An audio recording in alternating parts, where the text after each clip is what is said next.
বনের রাজা বাঘ আর বাজেট ফোনের রাজা রেডমি।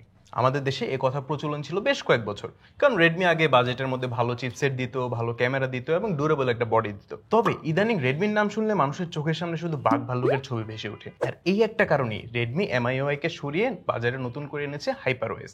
এতদিন হাইপারওয়েস ছিল বড়লোকের বন্ধু, ফ্ল্যাগশিপ বা আপার মিড রেঞ্জ ফোনগুলোতে পাওয়া যেত, বাট এবারে রেডমি নোট 13 কিন্তু বাজারে বিল্ট ইন ভাবে হাইপার ওএস দিয়ে এসেছে। এই ফোনটার 8/128GB ভার্সনটার দাম নির্ধারণ করা হয়েছে অফিসিয়ালি 19,999 টাকা, আর এটার 6/128GB আরেকটা ভার্সন আছে, ওইটার দাম হচ্ছে 17,999 টাকা। এখন ইনকেস যদি আপনারা ভুলে যান অথবা প্রথমবারের মতো আমাদের চ্যানেলে আসেন, তাহলে আসেন, পরিচয় হয়ে নেই। আমি তানভীর এবং আপনারা দেখছেন authentic tech channel ATC, and আজকে দেখবেন এই রেডমি 13 এর একটা detailed overview with all the pros and cons. Okay, আমি জানি এই বাজেট সেগমেন্টে আপনাদের মেইন কনসার্ন থাকে পারফরমেন্স, তাই আসেন আপনাদের খাতিরেই পারফরমেন্স দিয়ে সবার আগে শুরু করি। আরেকটা ফোনের পারফরমেন্স কিন্তু সফটওয়্যার এবং হার্ডওয়্যারের কম্বিনেশনে তৈরি হয়, অ্যান্ড হার্ডওয়্যার সেকশনে Xiaomi বরাবরের মতোই ভালো একটা চিপসেট প্রোভাইড করার ট্রাই করে। রেডমি 13 রান করছে মিডিয়াটেক হেলিও G91 আলট্রাতে। এখন G91 আলট্রাকে নিয়ে বললে এই বাজেটে বলবো এটা একটা ডিসেন্ট চিপসেট, গ্রাউন্ড ব্রেকিং কিছু না, কারণ এটার নাম শুনলে মনে হইতে পারে যে এটা G99 এর কোনো ফুফাতো ভাই, বাট না, এটা হলো অ্যাকচুয়ালি হেলিও G88 যেটা ছিল ওটারই আপন ভাই। মানে সিনথেটিক বেঞ্চমার্ক পারফরমেন্সে হেলিও G91 আলট্রা G88 থেকে 3 থেকে 4% বেশি পারফর্ম করে, আর রিয়েল ওয়ার্ল্ড পারফরমেন্সে আসলে ব্যাপারটা ঠিক এমনই দেখতেছি।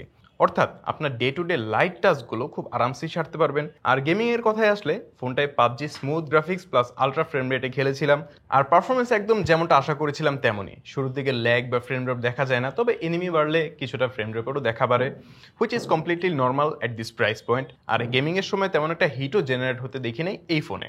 আচ্ছা, হার্ডওয়্যার তো গেল, এবার আসা যাক সফটওয়্যারে। আর যেমনটা শুরুতে বলেছিলাম, এই ফোনটা অ্যান্ড্রয়েড 14 এর উপর Xiaomi নতুন হাইপারওএস এ রান করছে। এখন হাইপারওএস যে এমআইইউআই থেকে অনেক বেশি লাইট, ব্যাপারটা কিন্তু এমন না। বাহ্যিকভাবে home screen, lock screen and notification handling এ কিছুটা চেঞ্জ এসেছে, অ্যানিমেশনগুলো আগের থেকে কিছুটা ফাস্ট হয়েছে, এইটুকুই। এছাড়া র্যাম ম্যানেজমেন্টের কথায় আসলে বরাবরের মতো এখানেও aggressive. Light day to day টাস্কগুলো নিয়ে কোনো সমস্যায় পড়বেন না। 5 থেকে 6টার মতো অ্যাপ র্যামে থাকবে ইজিলি, তবে হেভি কোনো গেম ব্যাকগ্রাউন্ডে চললে অনেকগুলো অ্যাপ ক্লোজ করে দেয়, আর ওই সময় মাঝে মাঝে ইউআইতে হালকা স্টাটারিং এরও দেখা মিলে। তবে এই জিনিসটা নর্মাল ইউজারদের তেমন একটা বদার করবে না, বাট বদার করবে স্টোরেজ স্পিডটা। আমাদের ইন্টারনাল টেস্টিং এ আর হেলিও G91 এর স্পেক শিট অনুযায়ী ফোনটাতে স্টোরেজ হিসাবে আছে eMMC 5.1। এই ফোনটাতে UFS 2.2 স্টোরেজ দেওয়া দরকার ছিল। এছাড়া এই ফোনটা যেহেতু রেডমি সিরিজের বাজেট ওরিয়েন্টেড একটা ফোন, সেহেতু অ্যাডস অ্যান্ড ব্লোটওয়্যারের দেখা পাবেন, but most of the pre install app like Facebook, Netflix এগুলো মানুষ এমনিতেই ইউজ করে। আর রেডমি সিরিজের ইতিহাস অনুযায়ী যদি আগাই, তাহলে এই ফোনটায় 2 বছর মেজর অ্যান্ড্রয়েড আপডেট পাবে, আর 3 বছরের সিকিউরিটি আপডেট পাওয়ার সম্ভাবনা রয়েছে, which is a good thing in this budget range. Software সাইডটা যদি এখন আমি র্যাপ আপ করতে চাই, তাহলে বলবো যে এই ফোনটা থেকে এখন পর্যন্ত আমি মেজর কোনো ইস্যুস পাইনি। মাইনর স্টার্টারিং পাইছে, ওগুলো বড় কিছু না, বাট ইন ফিউচার এটা কেমন পারফর্ম করবে সেটা কিন্তু এখনই বলা যাচ্ছে না। এখন আসি আপনাদের সেকেন্ড কনসার্ন, মানে ক্যামেরাতে। অ্যান্ড এই সেগমেন্টে কিন্তু রেডমি 12 এর তুলনায় রেডমি 13 এ বড়সড় একটা ইমপ্রুভমেন্ট এসেছে। আগেরবার 50 মেগাপিক্সেল মেইন আর 8 মেগাপিক্সেলের আলট্রাওয়াইড ক্যামেরার একটা কম্বো ছিল। এইবার সেই লো কোয়ালিটি আলট্রাওয়াইড ক্যামেরাটা সরিয়ে মেন সেন্সরে 108 মেগাপিক্সেলের Samsung ISOCELL HM6 sensor use করেছে রেডমি। আর ছবিতে বাজেট বিবেচনায় এনাফ শার্পনেস অ্যান্ড ডিটেলসের দেখা মিলবে, আর কালারও পাবেন Xiaomiর অন্যান্য ফোনগুলোর মতোই, মানে এক্সট্রা কালার বুস্ট করা হয় না পোস্ট প্রসেসিং এ। অনেকের কাছেই ডাল লাগতে পারে ছবিগুলো, তবে এই জিনিসটা পার্সন টু পার্সন ভেরি করলেও ভেরি করে না ডাইনামিক রেঞ্জ। আর লো লাইটের কথা বললে HM6 সেন্সরটার কিন্তু সাইজ মোটামুটি বড়ই বলা যায়, তাই রাতের বেলাতে ভালোই ইউজেবল ছবি পেয়ে যাবেন।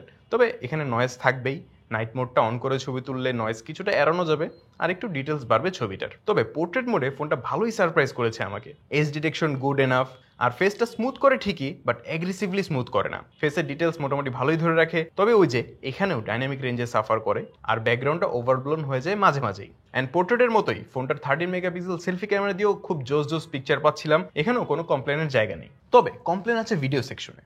G91 Ultra 2K 30 FPS পর্যন্ত সাপোর্ট করে, কিন্তু রেডমি এখানে 1080p 30 FPS এ ক্যাপ করে রেখেছে video recording. But overall camera এক্সপিরিয়েন্সের কথা বললে আমি বলবো it's decent enough, specially at this price point.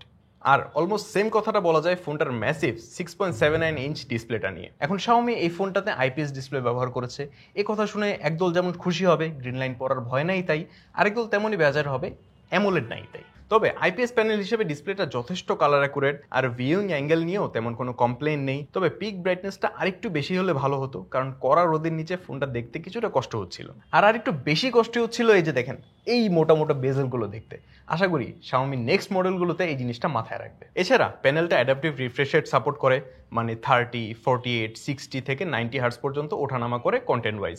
এছাড়াও ওয়াইডব্যান্ড L1 সাপোর্টও আছে, সো ফুল এইচডিতে ওটিটি প্ল্যাটফর্মগুলোতে ভিডিও দেখতে পারবেন। আর ফোনের স্পিকারটাও ডিসেন্ট এনাফ, লাউডও আছে।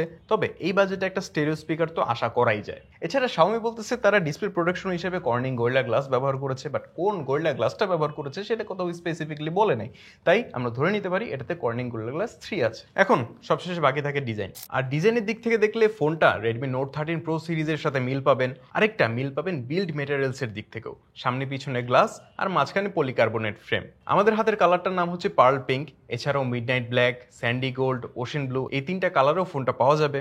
গ্লাস ব্যাগ হওয়াতে ফোনটার ওজনটা কিছুটা বেশি, তবে ওয়েট ব্যালেন্সিংটা কিন্তু বেশ ভালো করেছে রেডমি। এখন এই বাজেটে কিন্তু গ্লাস ব্যাগটা অনেকটাই রেয়ার হয়ে গেছে, তাই এই দিকে অবশ্যই রেডমি প্রশংসার দাবিদার। আর ফোনটা যেহেতু Xiaomiর বাজেট সেগমেন্টের ফোন, তাই headphone jack, IR blaster, hybrid micro SD card slot সবকিছুই আছে ফোনটায়। ফিঙ্গারপ্রিন্ট সেন্সরটাও আছে পাওয়ার বাটনের মধ্যেই, অ্যান্ড সেন্সরটাও বেশ ফাস্ট অ্যান্ড অ্যাকুরেট। আর একটু এক্সট্রা হিসাবে আছে IP53 রেটিং, মানে হালকা পাতলা বৃষ্টিতেও ফোনটা নিয়ে তেমন কোনো টেনশনে পড়তে হবে না। আর টেনশনে পড়া লাগবে না ব্যাটারি লাইফ নিয়েও। ফোনটার 5030 mAh ব্যাটারি দিয়ে আরামসি 1 থেকে 1.5 দিন ব্যাকআপ বের করে আনা সম্ভব। আর চার্জ শেষ হয়ে গেলে বক্সে থাকা 33 ওয়াটের ফাস্ট চার্জারটা দিয়ে 1 ঘন্টা 10 থেকে 15 মিনিটের মাঝেই ফুল চার্জ করে নিতে পারবেন ফোনটা। এখন সব কথার এই দিয়ে টানলে এই ফোনটায় ভালো একটা ডিজাইন পাচ্ছেন উইথ গ্লাস ব্যাক, ডিসেন্ট একটা চিপসেট পাচ্ছেন, 33 ওয়াটের ফাস্ট চার্জিং পাচ্ছেন, ভালো ব্যাটারি ব্যাকআপ সহ, আর পাচ্ছেন বাজেট অনুসারে ভালো একটা ক্যামেরা। অ্যান্ড এই জিনিসগুলো এই ফোনটাকে ভালো একটা কম্পিটিটর বানাবে 20,000 টাকার নিচের বাজেট সেগমেন্টে, সাথে অফিসিয়াল সাপোর্ট তো আছেই। আর মার্কেটে যত বেশি কম্পিটিশন থাকবে কনজিউমারদের কিন্তু ততই বেশি লাভ। অ্যান্ড আমরা এটিসি কিন্তু সবসময় আপনাদের ভালোটাই চাই। তাই আজকে ভিডিও এই পর্যন্তই, আবার চলে আসবো নতুন কোনো ভিডিওতে। সে পর্যন্ত সবাই ভালো থাকেন, সুস্থ থাকেন। আসসালামু আলাইকুম।